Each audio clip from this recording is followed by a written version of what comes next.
Have a quorum back together. Appreciate y'all accommodating this little break. Keep everybody comfortable, and we will try to forge ahead here in short order. My intention always is for these meetings to last 2 to 3 hours. I think you kind of lose your energy if we go much longer than that, and it's such an imposition on you witnesses that have agreed to come. So we'll try to wrap this up in about an hour or so, and making good progress so far. I want to finish up a few of my thoughts, sort of the traveling down certain roads, and then Ms. Joe, I want to get you to give me a little information from the county attorney's perspective, so I'm happy to have you sitting there. Okay, Mr. Pitts, we were talking about the special outside counsel, the approval of it, and essentially this Orca project and what its goals and intents were, and how it has successfully eliminated a lot of that backlog of the criminal cases that piled up during COVID. So you, as a commission, dedicated significant resources, both from the federal ARPA funds and from the county's coffers, to help staff up the DA's office in order to work through that backlog of cases, we'll call it. Mm-hmm. Fair enough? Okay. Yes. And it sounds like there was some accountability, at least telling the reduction in the cases, right, Ms. Whitmore, from what you were telling us. They are reporting on a regular basis as the progress that was made on those cases? Yes, sir. Okay. Maybe not as specific as I would love to see as what the disposition of the cases was, but we might be able to find that out through this other council. You got to tell me the name of it again. The judicial court system. What was it called? It was the steering committee for Project Orca. All right. And they would probably be able to give me a more thorough explanation of what happened to those cases. Yes, sir. So basically, was the DA's office good stewards of the funds that you allocated to them to accomplish the purposes that you gave that money for? Is that fair enough to say? We're trying to monitor that somehow? Through the reporting, yes, sir. Okay. You could leave that microphone instead of having back and forth it if you want to. It's habit. Okay. So, Mr. Pitts, I'm summarizing briefly, but it sounds like the DA has pretty wide discretion how they spend the money that you appropriate to them, and does not have to basically get any type of pre-approval for hiring independent special counsel to assist in the activities of the DA's office. That's correct. Okay. And doesn't have to even report back to you how the money was spent or who was hired as a independent contractor and how much they were paid. That's correct. Okay. Did the previous DA seek prior approval or use this mechanism of special prosecutors? Sure. Did he? I can't remember, Paul. I don't recall the previous Mr. Howard. And Paul Howard was right. the DA for what, 20 years or so, right? Quite a while. Yeah. Ever using a special prosecutor. He could have. I just don't recall. Okay. You? No, I don't. I don't recall. I would have to research that. Would you take a look at that? Because I haven't uncovered any use of special assistant district attorneys by the prior district attorney who was in office for a couple of decades. Yeah, I believe that request number 12 at least would cover 4 years of Mr. Howard's tenure. All and right. It's for outside counsel by the Office of the District Attorney from 2016 to 2020. So I think that would cover that item. You would be able to ascertain whether he had ever even utilized this device or this mechanism to sort of bolster his manpower in the DA's office. During that period of time, yes, sir. Okay. And I didn't want to be overly burdensome and ask you to go beyond 4 years back, because I think that would capture the contrast between the two administrations. Okay. So, Mr. Chairman, are you satisfied with the transparency and the disclosures, or the kind of keeping you in the loop by the DA's office on her use of special prosecutors? Well, I mean,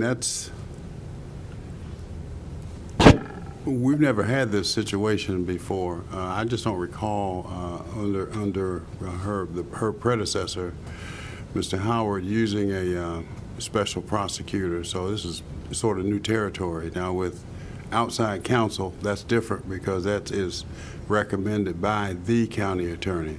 On behalf of the county? Yes. In civil matters? Yes. Okay. But you don't have a recollection in all your years of service of previous DAs ever utilizing a special assistant district attorney? Not that I recall, no, sir. If they did, it was never brought to your attention or disclosed or publicized so that you would know about it? That's correct. Okay. And I think your position is that as a board, it's been communicated to you by the DA's office that she does not need your prior approval of such contracts.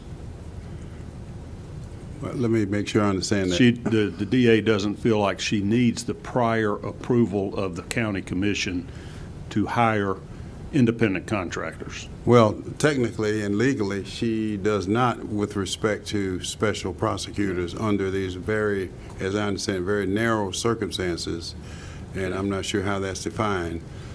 Well, let me help you with that, because this process is set forth in the Official Code of Georgia, annotated Title 15-18-20, and I'll just read it into the record here.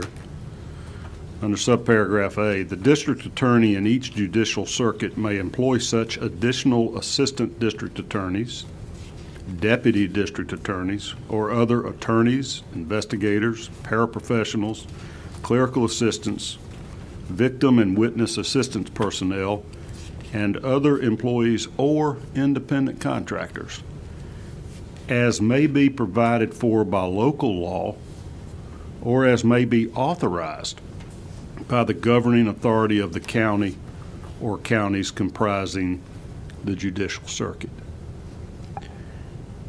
Now, Fulton County is a single county judicial circuit, right? Yes, sir. Okay. And so you are the governing authority as the Board of Commissioners of that county. Yes, sir. Okay. And what you're saying is that you have never authorized her hiring independent contractors to assist in the prosecution of her duties. That's correct. It wasn't required. Well, this law requires it, but the county did not require it?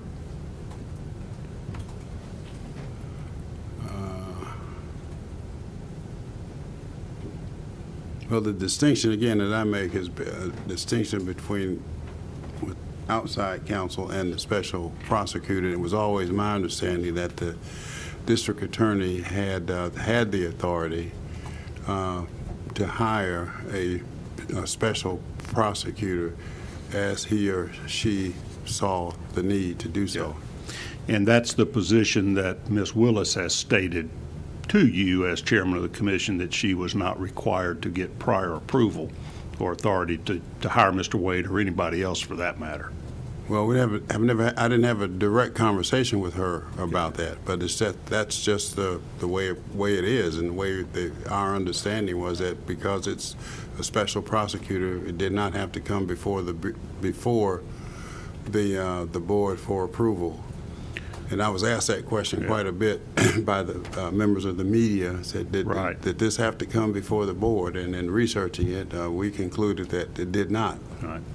I'm going to ask your county attorney to help me with that research, because she and I have had conversations about any court interpretations of this statute as we flesh that out. As the commission chairman, would it be your preference that DA or other constitutional officers should seek your approval before hiring independent contractors that you are responsible for paying for? Yeah, that's the difference. Repeat that. Let me make sure I understand you, sir. As the county commission chairman, yes, sir, would it be your preference that the district attorney did have to seek your approval before going out and hiring special prosecutors or independent contractors? If you're paying for it, or your general fund is. Well, but under the, the current law, as I understand the current law, as it relates to constitutional officers and this, and the district attorney does not fall under that like the sheriff Okay. and the others do, but sorta.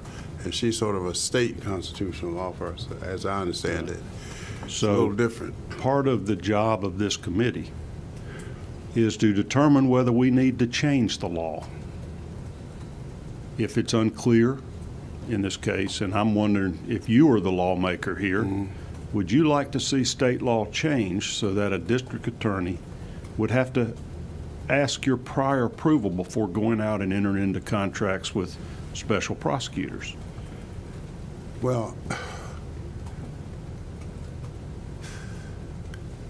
probably my opinion may be a little different because I focus on the money, and I'm always Right. want to follow the money from a fiscal conservative and like to know how the money is being spent. But with respect to a district attorney hiring who she or he or she believes that they need to, I mean, I don't have any issue with that, but I would like to know how the money is being spent. So Not who, but how. We're back to the keeping you informed and the transparency of this process. If a DA is allowed to unilaterally hire whomever they want to, at whatever price they want to pay them, do you feel like the county government ought to be able to be kept in the loop on this and reported to as to how your money was spent? Well, in the loop, yes, there's no doubt about that. Okay. And you don't feel like this process has been transparent so far?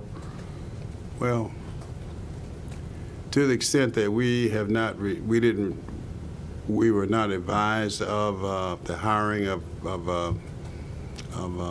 not that it was required, of a special prosecutor, nor the payment, hourly rate or whatever the rate was. I mean, we were just following the law, and obviously I'd like to have more information, but that was the law at the time, and is the law at the time, as I understand the law. In your opinion, has DA Willis been forthcoming or transparent with you and the commission as to her utilization of special assistant district attorney in this election integrity case? Well, to the extent that this is all new ground for us and for all of us, and that's because it wasn't utilized by the prior district attorney for the last 20 years before her election. well, this whole issue with election integrity, election interference, and all of that is new territory for us, and we're sort of, feeling our way as we go through this, even with the trying to work down the backlog of cases that we had. So we were sort of making up rules as we went along, to be honest with you. Sure. Do you worry that she was utilizing resources for prosecuting a election integrity case rather than getting rid of this backlog of 40,000 criminal cases? Would you repeat that?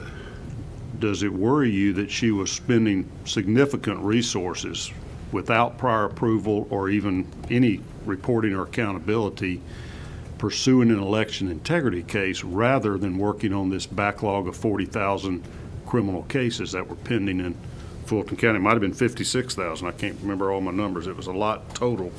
Well, as I said earlier, and as the CFO said earlier, we appropriated $75 million of the $206 million of the ARPA money that we received to the justice system.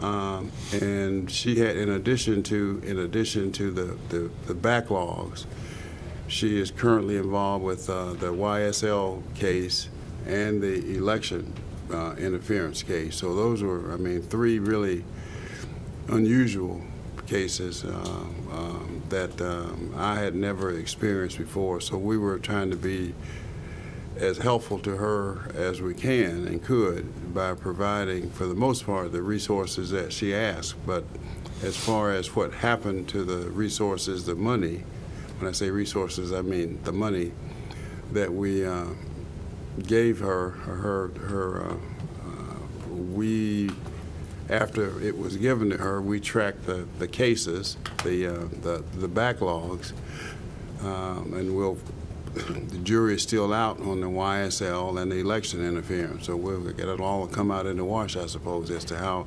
effective it's all been. And but we provided what was asked for, and we've not asked for, nor have we been provided any interim reports as to how we're proceeding, other than with the backlogs. So she hadn't really told you how she spent the money? No, sir. Okay, so you gave her $75 million plus at least another Well, it $5 wasn't million. just to her, there was a whole justice system at $75 million. Right? That's Yes, correct, it wasn't correct. just to her. Right. You gave her many millions of dollars to get caught up on a backlog of criminal prosecutions. Yes. Okay. And when you did that, there was no mention of any election integrity case, was there? That didn't really ever come up specifically, just this one sounding for additional money in 2023. I believe that's correct. When you say Which that's is- correct. Yeah. The 1.1 million for Tex MacGyver and public corruption is the only thing that could specifically have reference to an election integrity case. In her enhancement request, yes, sir. And it wasn't in her budgetary request either, was it? Anything about election integrity? It would have, if it was for additional resources, it would have come through as an enhancement request. So as a commission, you weren't aware that you were funding a election interference case, certainly not before 2023, which would have been 3 years after the election. That's I think that's correct. okay. And you haven't been given any information to tell you where the money that you did give her through Orca funds or other things were spent. Well, whatever part of that $75 million that she received, and whether how much was used for the backlog, how much was used for the YSL case, and how much was used for the election interference case, and we don't know. Yeah. And we're not being given any information other than with the backlog. Now, Is that's probably easier to quantify. I don't know how she would give us, or any district attorney for that matter, would give us a report on how the case is going until it's concluded. Understood. Yeah. But she could have told you how your money was being spent that you had awarded to her, whether it was being spent on the backlog of cases versus public corruption cases versus, Tex MacGyver or whoever. She would have been able to give you that data, Could have, yes, sir. but she didn't. Did not, and we didn't ask either. Okay. And that's partly because she's taken this stance that she's a constitutional officer and doesn't have to give you that information. That's probably a correct statement. Okay. Well, let me turn to you, Ms. Joe. You and I have had conversations before today about whether or not a district attorney has to get prior approval and authorization of funding from the county commission when utilizing this independent contractor, special prosecutor device that the legislature gave the ability through Title 15-18-20A. You heard me read that relevant portions of the statute, and you would agree just at face value that would seem to require a DA to obtain approval from the governing authority before hiring an independent contractor? Yes, sir. Okay. But I think, I'll make sure you're on. I would agree that the plain language of the statute certainly seems to indicate that the governing authority needs to be consulted and approve such an appointment. Right now. So tell us who you are. You're the county sorry. attorney. Give me just a little bit of background on you. My name is Sujo, and I am the county attorney for Fulton County, which means that I am the essentially in-house general counsel for the corporation that is Fulton County. And my office handles civil matters for the entire county, provides defense and legal advice and counsel to the Board of Commissioners. And in your role as county attorney, were you ever asked to interpret this statute or do legal research to find out whether or not Ms. Willis should have gotten prior approval or whether she was required to do that before going out and hiring independent counsel? I don't recall if there was a specific request, but of course I keep up with current events, and when this issue came up, I did have the occasion to look into the matter and research it. Give us your legal opinion as to whether or not prior approval is required. You've agreed that the plain language of the statute would indicate that. Have there been judicial interpretations of this statute that cloud those matters? So let me begin by saying that the statute, OCJ 15-18-20, that you were reading from, deals with assistant district attorneys. So it's not explicitly giving the DA permission to appoint special district assistant district attorneys. In case law, that statute It does has say been independent contractors, though, right? It does, Okay. which we that is the classification for special prosecutors in Fulton County in terms of how they are employed. Is there another statute that specifically addresses special independent counsel or prosecutors, whatever the phrase? I have not found one. And what I was going to say is that the case law that I have reviewed that has interpreted this statute says that while it is not explicitly mentioning special assistant district attorneys, that is included in the general authority provided under the statute to district attorneys. So in at least 3 Georgia Court of Appeal cases, what I have found is that the court has rejected the proposition that this particular statute requires a district attorney to obtain explicit permission from a county prior to appointing a special assistant district attorney. And in fact, the original case, the court noted that Give us that citation, because So this that- is kind of instructive to the legislature. Do we need to amend this Clarify. statute to clarify? And so you help me with my legal research. What's that citation? So I'm sure the Attorney General's office would be happy to provide their official advice. But what I will, I'll begin by just saying what the citations are of the 3 cases that I reviewed.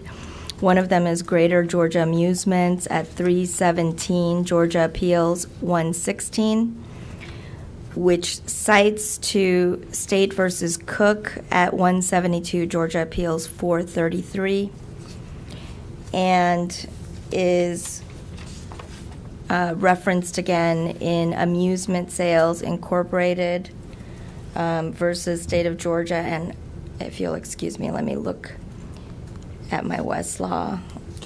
Okay, that's going to be at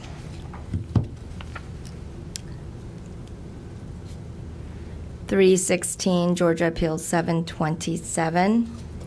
And all of them include a construction of OCGA 15-18-20 that indicates the DA does not ADA does not have to have explicit permission from the county in order to appoint a special assistant district attorney, and that the employment may be pursuant to whatever private arrangements regarding compensation are mutually agreeable to the district attorney and the appointee. That is a quote from State versus Cook that is contained in Greater Georgia Amusements.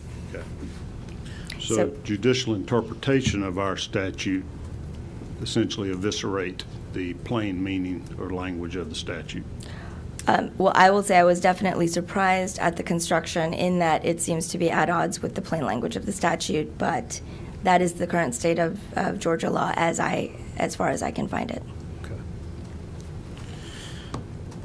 And in your role as county attorney, do you seek approval from the Board of Commissioners for hiring, we'll just call them outside counsel, to represent the county's interest in certain civil matters? Absolutely. That is considered, that travels under a separate ordinance regarding the engagement of outside counsel. So, for example, it could be an official of the county is sued, requests representation. If there is some reason why my office doesn't have the capacity to take it on directly, I may recommend the engagement of outside counsel, and I will bring that to the Board of Commissioners for their approval. Okay. And that's pursuant to a county ordinance that requires that type of approval of both funneled through your office and submitted to the county commission? Yes, sir. The Fulton County Plan of Defense governs what types of circumstances in which we can provide defense as a county, and also the way in which that provision is made. It is either made through my office or through outside counsel. Even if it is provided through my office, I still go to the Board of Commissioners, present the case, indicate why it's covered under the Plan of Defense, and ask for authority to represent. Is there a similar county ordinance that references or applies to prosecutors? There is not. Okay. So you only refer back to the state law for that? Yes. Okay.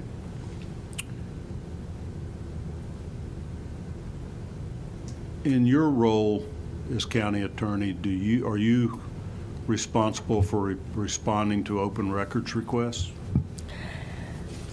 Yes. The custodian of records was established in recent years and centralized as an individual who's designated from among the attorneys in my office. So that is an attorney that responds to those complaints? It is an attorney who request. oversees the response operation.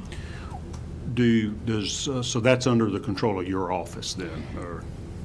The intake and coordination of the response is within my office, the county attorney's office. Obviously, we are not the custodians of most of the documents that are requested, so we have to coordinate that, with designated open records liaison within each custodial department. Do you, in your office, respond to open records requests submitted to the district attorney's office? She has the ability to handle the entire open records process separately from the county as a state official. Historically, the district attorney's office has both utilized my office as the point of origin and liaison, and then at times has chosen to opt out of that. Currently, this district attorney for Fulton County does receive her Open Records Act request through the Open Records custodian in my office. And if counsel is needed to respond to those requests or object to them or litigate disputes over open records requests, is that something provided by you for the district attorney, or does she handle that herself? So having it routed through my office is a fairly recent circumstance with our district attorney's office, but now that it is within my office, any questions as to exemptions and what is subject to public disclosure under the Open Records Act would be referred to my attorneys in my office, and we would assist with that and provide guidance. And is your office actively providing guidance or legal counsel to the DA's office in any open records requests or litigation arising from those at this time? At this time, yes. Okay. Does she opt out of utilizing your services on occasion? Handle them in-house, so to speak? I did not mean to imply that it was a case-by-case basis. There was a period of time in which the point of contact was not my office. My office was not involved in the process. But as of, I would have to check to confirm when, but it would be at least several months ago, perhaps a bit longer. She has opted to utilize my office as the initial point of contact and to provide that type of guidance again. Was she using your office for a point of contacts and guidance and sort of legal services during the open records requests that Ashley Merchant submitted this past fall? I would have to confirm that. I don't know exactly when that came in. Okay. But here in the last few months, District Attorney Willis has begun to utilize your office as the point of contact for receiving open records requests and for responding to them?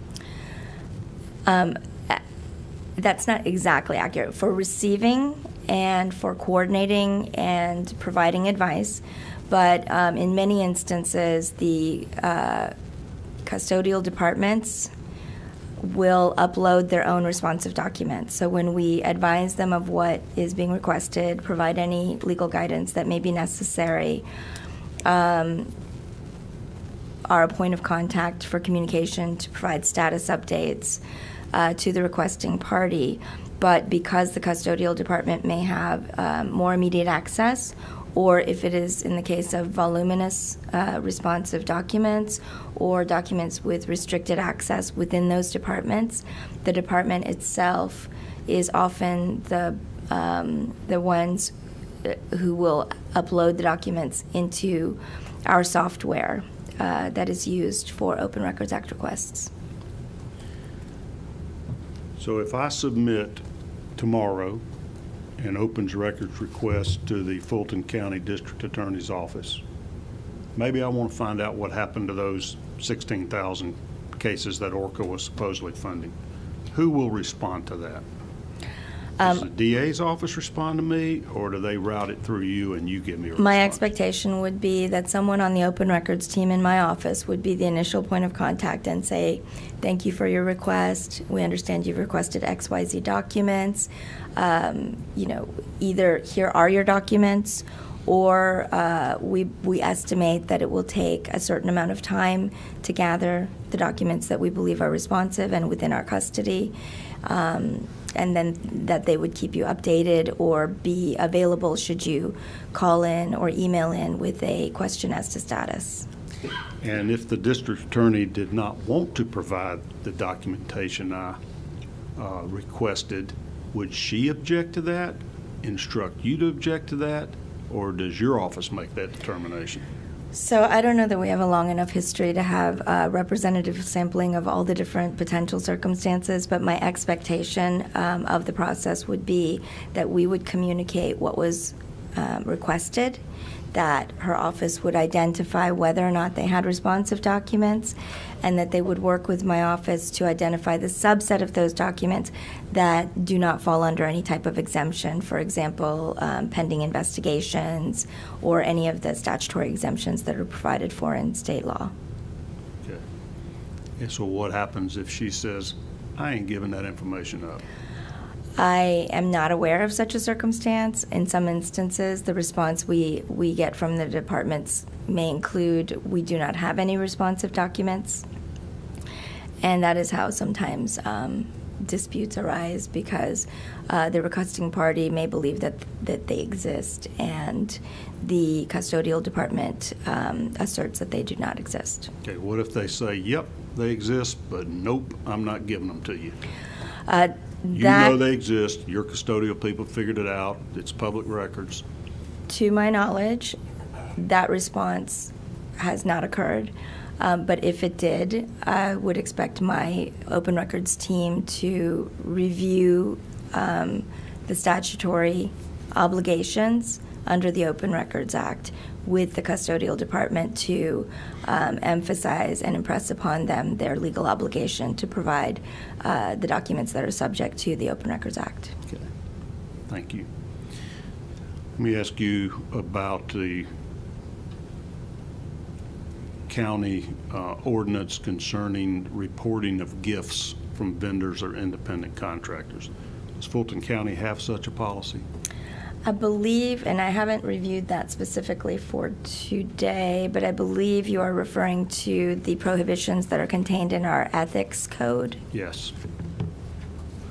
So Yes, What does your ethics code of Fulton County provide as far as the receipt of gifts from independent contractors or other vendors of the county or its agencies? I mean, if I could have a moment, I could try to pull that up, but just off the top of my head from previous reviews,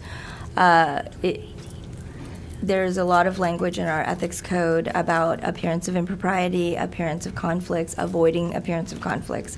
So my advice, if I were asked, would always be to avoid it altogether. However, there are certain customary gifts, chocolates at Christmas time, Christmas gifts, etc., things that are shared among everyone in the office. As long as it's of nominal value, and I believe the cutoff is $100. That sounds There is a nominal value that is allowed under our ethics code, but anything of significance beyond that is considered to be prohibited. And is it prohibited to receive it, or are you required to report it? I can't recall if it's a report. I want to say it's a reporting requirement, and the reason I can't recall is because I like to stay as far away from the line as possible, so my preference would be to not receive it. But it may be a reporting requirement. If you would like a certain answer, I can check either on a break Sure. or at some I'll point let you in the do that proceedings. for me. Do you believe that ethics code applies to the district attorney or other constitutional officers of Fulton County? I'm not sure what the intent was when the code was originally enacted, but I know that there has been a determination by the Board of Ethics, which has purview over adjudicating matters relating to the ethics code, that it does not apply to the district attorney. And in a related occurrence, we have had a recent piece of legislation updating the ethics code in Fulton County to add, I believe the amendment is a sentence that specifically indicates that the ethics code applies to all elected officials in Fulton County.